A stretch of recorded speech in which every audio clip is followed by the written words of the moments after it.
Assalamualaikum warahmatullahi wabarakatuh. Inilah kisah iblis saat diusir oleh Allah Subhanahu wa Ta'ala dari surga. Kami akan menceritakan secara mendalam kisah ini, dan silahkan tonton hingga akhir. Dan jika ada yang salah, silahkan diluruskan melalui kolom komentar. Yang belum subscribe, silahkan subscribe agar channel ini terus berkembang. Jazakumullahu khairan. Bismillah, mari kita dengar ceritanya.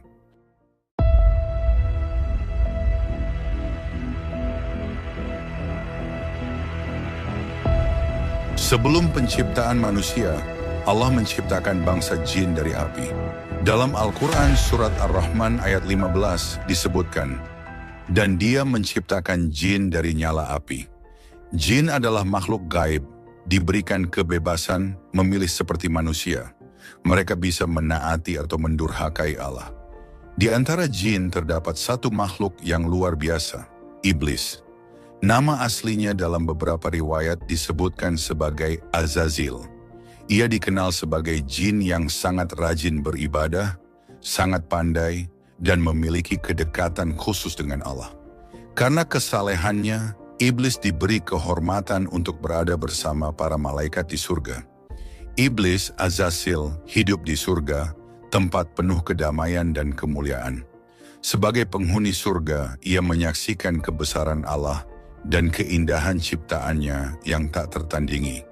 Ia beribadah siang dan malam tanpa henti, membuatnya dikenal sebagai pemimpin di antara para jin yang taat.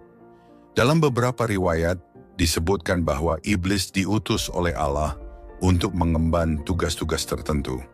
Ia memerangi jin-jin lain yang ingkar dan menyebabkan kerusakan di bumi sebelum penciptaan manusia. Iblis berhasil menjalankan tugasnya dengan gemilang, dan ini semakin mengukuhkan posisinya sebagai makhluk yang disegani. Bahkan para malaikat memandangnya dengan hormat. Kesalehan iblis begitu besar sehingga ia diizinkan untuk tinggal bersama para malaikat, meskipun ia berasal dari golongan jin. Ini adalah anugerah yang luar biasa karena jin pada umumnya tidak diizinkan tinggal di surga. Allah memberikan keistimewaan ini sebagai bentuk penghargaan atas ibadahnya yang konsisten. Namun meskipun ia berada di surga, sifat iblis tetaplah berbeda dari malaikat. Malaikat adalah makhluk yang diciptakan dari cahaya dan tidak memiliki kehendak bebas. Mereka sepenuhnya patuh kepada Allah. Sebaliknya, iblis memiliki kehendak bebas seperti manusia dan jin lainnya. Ia bisa memilih untuk menaati atau membangkang, dan hal ini menjadi dasar ujian yang kelak menyingkap sifat aslinya. Di balik segala ibadah dan ketaatan yang ditunjukkan iblis, dalam hatinya perlahan tumbuh benih kesombongan. Ia menyadari bahwa ia diciptakan dari api, elemen yang ia anggap lebih mulia dan lebih kuat dibandingkan tanah, elemen yang sering diasosiasikan dengan kerendahan. Api bersifat naik ke atas, panas dan kuat, sementara tanah bersifat diam, dingin, dan rendah. Pemikiran ini, meskipun belum terucap, mulai mengakar dalam diri iblis. Namun hingga saat itu, kesombongan iblis belum terungkap karena ia belum diuji secara langsung. Ia masih hidup dalam keistimewaan, diangkat derajatnya, dan dihormati oleh para malaikat. Iblis mungkin merasa bahwa posisi ini adalah bukti bahwa ia adalah makhluk paling unggul di antara ciptaan Allah. Kehidupan iblis di surga adalah simbol dari kesalehan yang belum benar-benar diuji. Iblis beribadah dengan rajin, tetapi ia belum pernah menghadapi situasi di mana kehendaknya bertentangan dengan perintah Allah. Kesalehannya bersifat formal, tetapi tidak mendalam karena ia belum menghadapi ujian besar yang menguji keikhlasannya. Ujian itu datang ketika Allah menciptakan Nabi Adam. Saat itulah sifat asli iblis, kesombongan dan ketidakikhlasannya terungkap. Apa yang sebelumnya tersembunyi dalam hati iblis akhirnya muncul ke permukaan dalam bentuk pembangkangan. Setelah penciptaan alam semesta, Allah berfirman kepada para malaikat bahwa Dia akan menciptakan makhluk baru yang akan menjadi khalifah di bumi. Dalam Al-Quran Surat Al-Baqarah ayat 30 Allah berfirman, "Dan ingatlah ketika Tuhanmu berfirman kepada para malaikat, sesungguhnya aku hendak menjadikan seorang khalifah di bumi." Mereka berkata, "Mengapa engkau hendak menjadikan khalifah di bumi itu orang yang akan membuat kerusakan padanya dan menumpahkan darah, padahal kami senantiasa bertasbih dengan memujimu dan mensucikanmu?" Tuhan berfirman, "Sesungguhnya aku mengetahui apa yang tidak kamu ketahui." Para malaikat bertanya, bukan karena membangkang, tetapi karena ingin memahami hikmah dari penciptaan ini. Mereka tahu bahwa makhluk yang memiliki kehendak bebas, seperti jin, cenderung dapat membuat kerusakan di bumi. Namun Allah menjawab bahwa Dia memiliki rencana dan pengetahuan yang melampaui pemahaman mereka.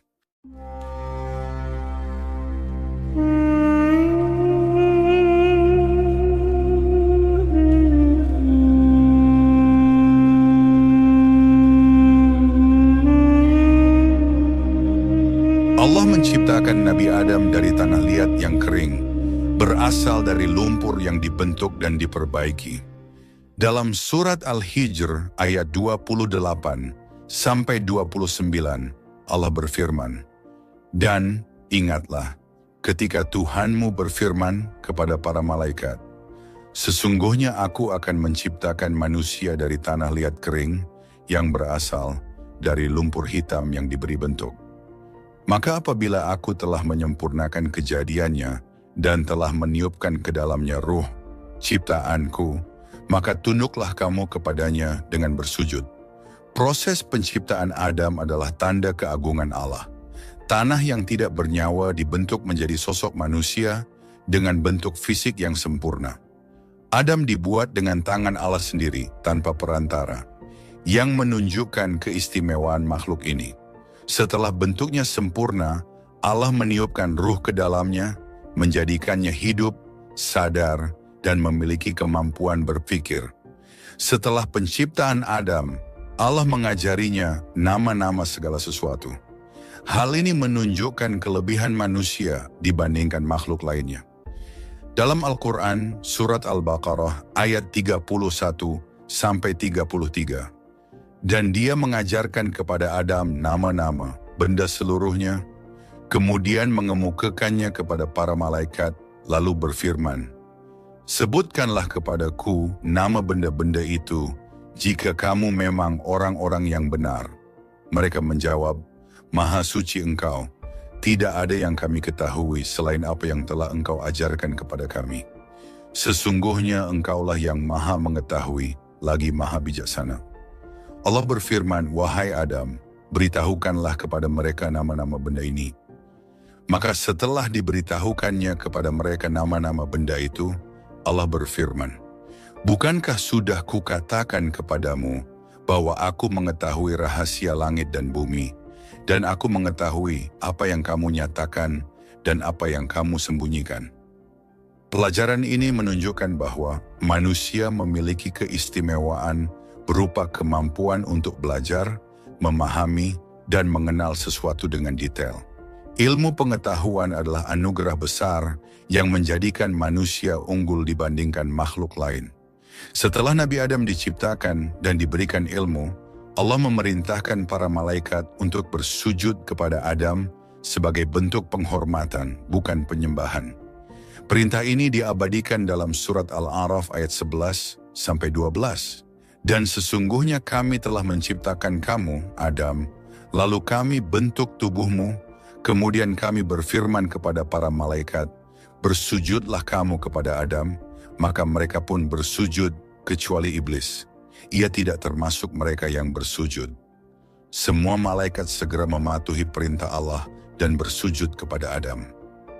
Mereka mengakui keistimewaan Adam yang diciptakan Allah dengan sempurna, diberi ruh, dan dikaruniai ilmu. Namun satu makhluk menolak perintah ini, yaitu iblis. Ketika Allah memerintahkan sujud, iblis menolak dengan angkuh. Ia merasa lebih mulia daripada Adam karena diciptakan dari api, sementara Adam diciptakan dari tanah. Dalam surat Al-Isra ayat 61-62, Allah berfirman, "Dan ingatlah Ketika kami berfirman kepada para malaikat, sujudlah kamu kepada Adam, maka mereka semua sujud kecuali iblis. Ia berkata, apakah aku akan sujud kepada orang yang engkau ciptakan dari tanah? Iblis berkata, terangkanlah kepadaku, inikah orang yang engkau muliakan atas diriku? Jika engkau memberi tangguh kepadaku sampai hari kiamat, pasti akan aku sesatkan keturunannya, kecuali sedikit. Iblis tidak hanya menolak, tetapi juga dengan sombong menyatakan bahwa ia lebih layak dihormati daripada Adam. Kesombongannya ini adalah hasil dari pemikiran egois bahwa api lebih unggul daripada tanah. Dalam kesombongannya, iblis gagal memahami bahwa kemuliaan tidak ditentukan oleh asal bahan ciptaan, tetapi oleh kehendak Allah. Ketika iblis menolak sujud, Allah bertanya kepadanya langsung.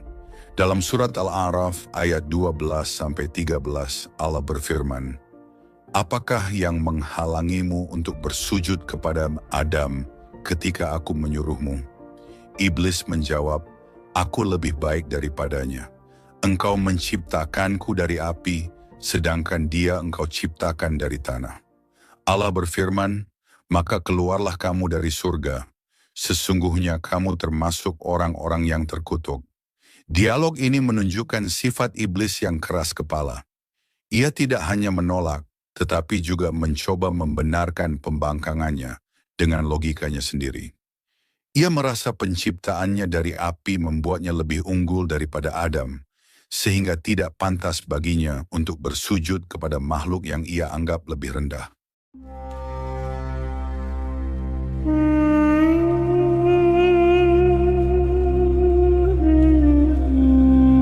Allah menegaskan bahwa pembangkangan iblis tidak dapat diterima, dan ia dihukum dengan pengusiran dari surga. Dalam surat Al-Hijr ayat 34-35,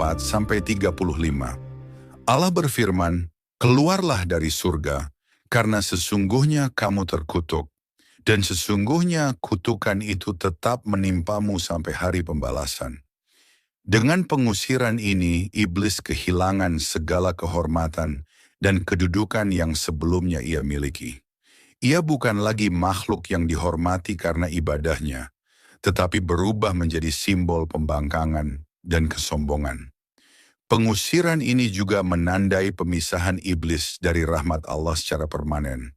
Sebelum benar-benar diusir, iblis memohon kepada Allah untuk menunda hukumannya hingga hari kiamat. Permohonan ini diabadikan dalam surat Al-A'raf ayat 14-15. Iblis berkata, beri tangguhlah aku sampai waktu mereka dibangkitkan. Allah berfirman, sesungguhnya kamu termasuk yang diberi penangguhan. Si Allah mengabulkan permintaan iblis ini, tetapi iblis tidak menggunakan penangguhan itu untuk bertobat. Sebaliknya, ia bersumpah akan menghabiskan waktunya untuk menyesatkan manusia.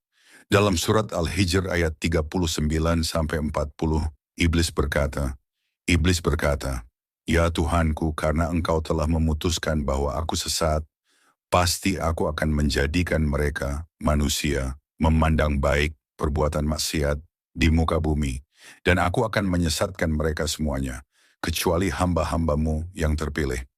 Sumpah ini menunjukkan kebencian iblis terhadap manusia. Ia tidak hanya iri terhadap Adam, tetapi juga berniat menghancurkan keturunannya sebagai bentuk pembalasan.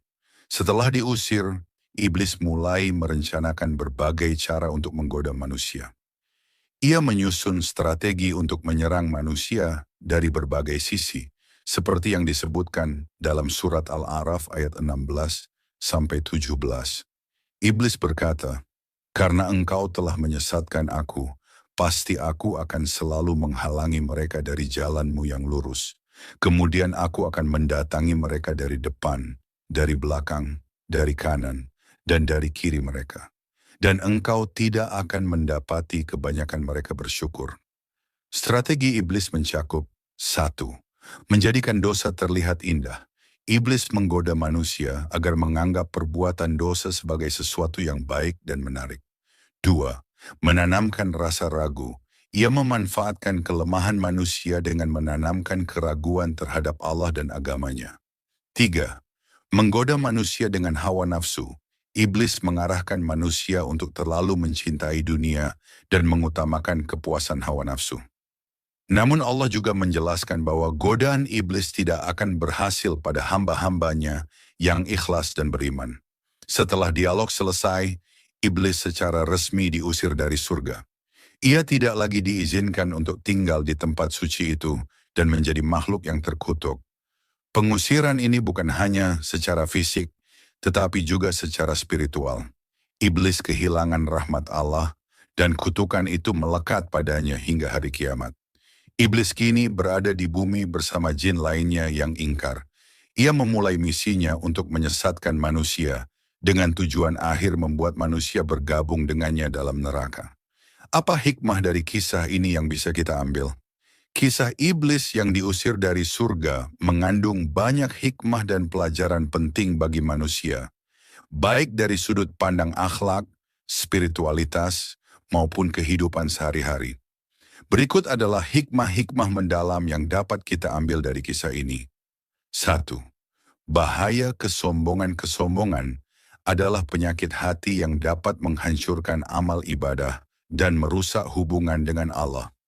Kemuliaan seseorang tidak ditentukan oleh asal-usul, status, atau kelebihannya, tetapi oleh ketakwaan kepada Allah. Al-Quran Surat Al-Hujurat ayat 13. Manusia harus selalu rendah hati, baik di hadapan Allah maupun sesama makhluk. 2. Pentingnya ketaatan tanpa syarat kepada Allah. Ujian ketaatan sejati adalah ketika perintah Allah terasa berat atau tidak sesuai dengan keinginan pribadi. Tidak ada perintah Allah yang sia-sia. Semuanya memiliki hikmah meskipun manusia mungkin tidak memahaminya. Beriman berarti percaya penuh kepada kebijaksanaan dan keadilan Allah. 3. Ujian adalah bagian dari kehidupan dunia adalah tempat ujian. Ketaatan, keikhlasan, dan ketabahan diuji melalui berbagai peristiwa. Setiap ujian adalah peluang untuk meningkatkan derajat di sisi Allah jika berhasil dilewati dengan sabar dan ikhlas. Jangan merasa aman dari ujian, kesalehan seperti iblis pun tidak menjamin keselamatan tanpa keikhlasan.